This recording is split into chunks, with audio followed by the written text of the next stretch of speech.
तो the boys अपने finale episode के साथ फाइनली खत्म हो गया है, पर क्या मुझे ये एंडिंग पसंद आई?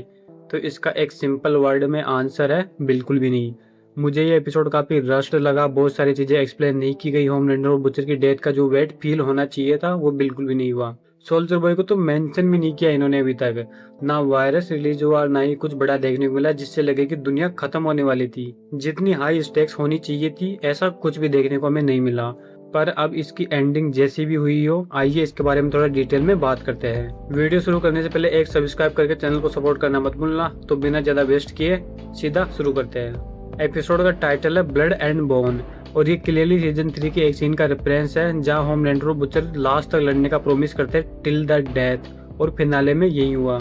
एपिसोड की स्टार्टिंग फ्रेंची के फ्यूनरल के साथ होती है। ये काफी सैड सीन होना चाहिए था, पर यहाँ वो लेटर वाला प्लॉट डाल के इन्होंने इस मूवमेंट का जो वेट हो सकता था उसको काफी हद तक डाइल्यूट कर दिया। कुछ ऐसा खास फील ही नहीं हो रहा कि एक मेन कैरेक्टर का फ्यूनरल हो रहा है। और यहाँ पर अभी तक ये भी कंफर्म नहीं हुआ है कि किमिको को पावर्स मिली है या नहीं मिली।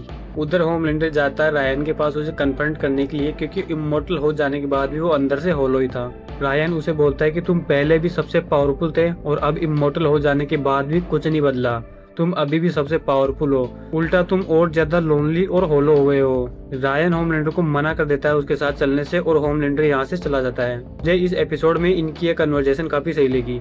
रायन यहाँ होमलैंडर की बिल्कुल दुखती नस पर हाथ रखता है।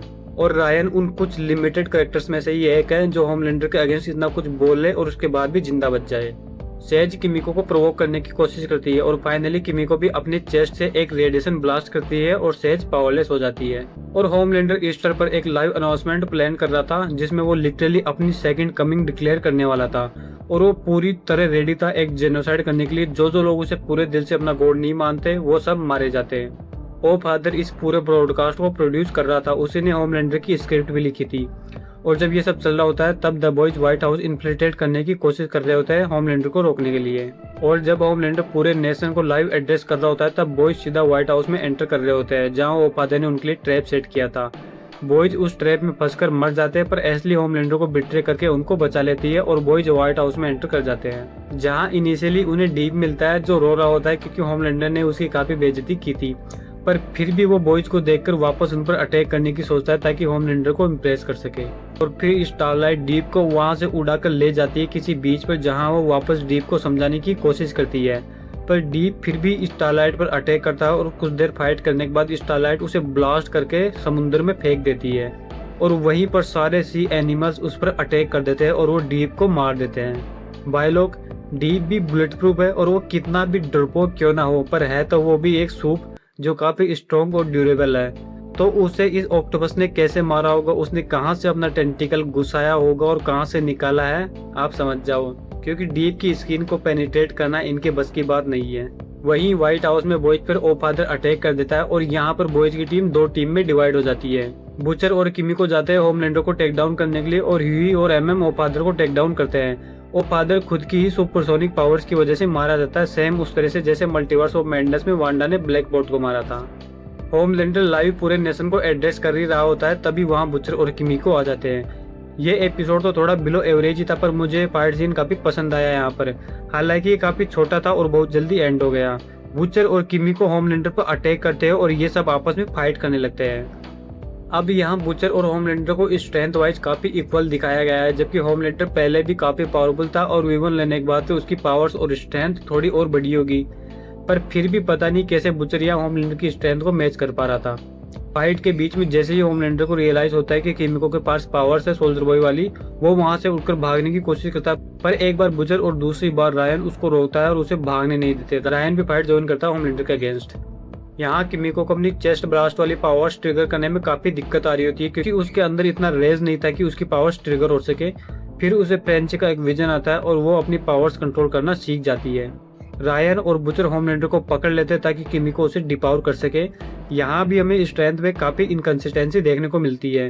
होमलैंडर को सीजन 3 में बुचर, सोल्जर बॉय ही तीनों मिलकर भी होल्ड नहीं कर पाते, और अगर हम थोड़ा लॉजिकली देखें तो इस पोजीशन में किसी को होल्ड करके रखना काफी आसान है इस दूसरी पोजीशन के कंपैरिजन में। सीजन 3 में तो होमलैंडर इन तीनों को ओवर पार करके यहाँ से निकल जाता है और सीजन 5 में होमलैंडर इन दोनों को भी ओवर पार नहीं कर पाते। और यहाँ ऑब्वियसली रायन की स्ट्रेंथ सोल्जर बॉय से तो ज्यादा होगी नहीं, फिर भी पता नहीं रायन और बुचर होमलैंडर को ओवर पार करके उसे होल्ड करके कैसे रख पाते हैं। तभी किमिको एक ब्लास्ट करती है और ये तीनों ही डिपावर हो जाते हैं। जब होमलैंडर उठता है तो वो पहले बुचर पर लेजर मारने की ट्राई करता है और फिर वहां से फ्लाई करके भागने की कोशिश करता है, पर फिर उसे समझ आता है कि वो कम्प्लीटली नॉर्मल ह्यूमन बन चुका है। फिर होमलैंडर बिना पावर्स के छटपटाने लगता है वहाँ बुचर के सामने। अब यहाँ काश हमें थोड़ी बहुत और कन्वर्जेशन दिखाई जाती बुचर और होमलैंडर के बीच तो मजा आता, पर ये सब बहुत जल्दी एंड हो जाता है। बुचर होमलैंडर के सिर पर इस क्रॉसबो से अटैक करके उसके ब्रेन को फ्री करके टेबल पर फैला देता है और यहीं पर बॉयज यूनिवर्स का मोस्ट पावरफुल सूप का द एंड हो जाता है। आई होप कि हमें थोड़ा बहुत और देखने को मिलता, पर यह सब कुछ बहुत जल्दी एंड हो जाता है। और काश ये डीप को थोड़ी और देर के लिए जिंदा रखते, क्योंकि मुझे पर्सनली डिपावर हुए होमलैंडर और डीप की कन्वर्जेशन देखनी थी। ये देखने में काफी मजा आता है कि डीप कैसे रिएक्ट करता है जब उसे पता चलता है कि होमलैंडर अब उसके सामने कुछ भी नहीं है। होमलैंडर अब एक नॉर्मल ह्यूमन है और द डीप अभी भी the lord of the seven seas है। यार ये देखना कितना मजेदार होता, क्या कन्वर्जेशन होती होमलैंडर और डीप के बीच। द डीप जिससे जिंदगी भर डरता रहा, जब वो पावरलेस हो जाता था उसका क्या रिएक्शन होता, उनकी क्या कन्वर्जेशन होती है, देखने में काफी मजा आता।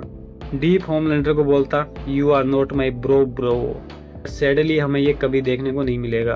तो होमलैंडर की डेथ के बाद बुचर को सिर्फ एम्प्टीनेस फील होती है। वो जीत गया पर वो खुश नहीं था, और ये जेन्युइनली इस शो का मोस्ट ऑनेस्ट ऑब्जर्वेशन है। जब कोई इविल इंसान मर जाता है तो वो सब बुरा जो उन्होंने किया था वो नहीं जाता, उनका इम्पैक्ट रह जाता है। और एक डेंजरस इंडिविजुअल की डेथ सिर्फ एक ओपनिंग क्रिएट करती है किसी और के लिए जो वहीं जगह लेना चाहता हो। एशली तुरंत क्रेडिट ले लेती कि उसने ही CIA को बोला था होमलैंडर को मारने के लिए, क्योंकि वो डेमोक्रेसी के लिए बहुत बड़ा खतरा था। और एशली रिजाइन करने के लिए भी मना कर देती है, पर उसका कोई फायदा नहीं होता क्योंकि तुरंत उसका इम्पीच हो जाता है। रायन बुचर की फैमिली बनने का ऑफर रिजेक्ट कर देता है। टेरर बुचर का डॉग नींद में ही मर जाता है। और बुचर होमलैंडर की डेथ के बाद भी रेस्ट नहीं कर पाता। वो जानता है कि वोट अभी भी है, सिस्टम अभी भी है, और वो वोट हेडक्वार्टर के स्प्रिंकल सिस्टम में वायरस लोड करके सभी सोप्स को जेनोसाइड करने के लिए रेडी हो जाता है। और ह्यूई ही बुचर को रोकता है अकेले। और ये मूवमेंट ये इस शो का एक्चुअली इमोशनल फिनाले है। ह्यूई जो सीजन 1 में एक टेरिफाइड हेल्पलेस बंदा था, सीजन 5 में एक आदमी है जो बुचर को जिससे उसने सब कुछ सीखा कोई रोकता है। बुचर ह्यूई के साथ पीस कर लेता है अपनी फेटल चॉइस के बाद और एक गनशॉट वाउंड से मर जाता है। मुझे ये सीक्वेंस भी काफी रस्ट लगी। बुचर की डेथ का जो वेट फील होना चाहिए था वो बिल्कुल भी नहीं हुआ।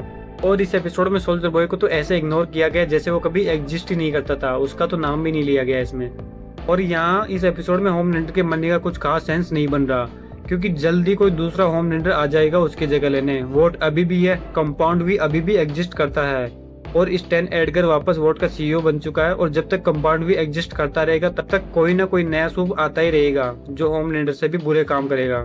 तो ऐसे में होमलैंडर का एंड कुछ खास सेंस नहीं बना रहा। सूप्स अभी भी एग्जिस्ट करता है और मोस्ट सूप्स इविली है।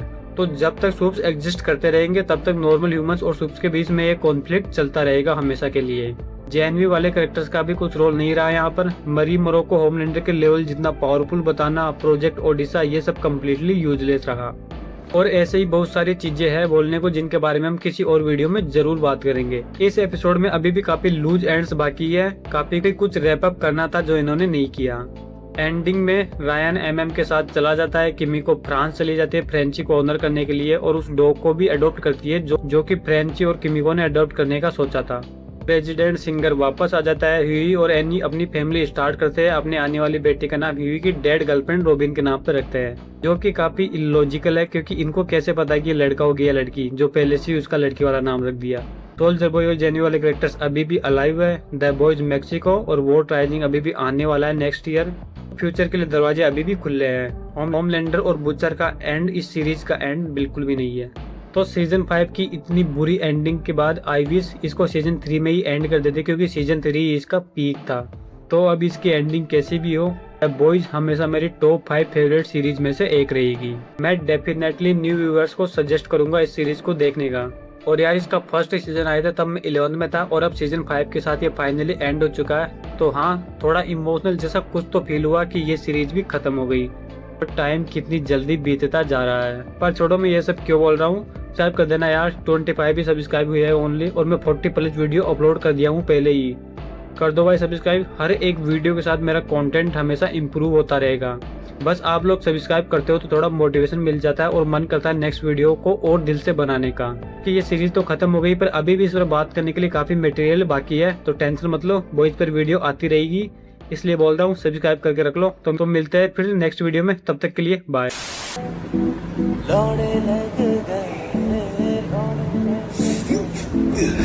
दुनिया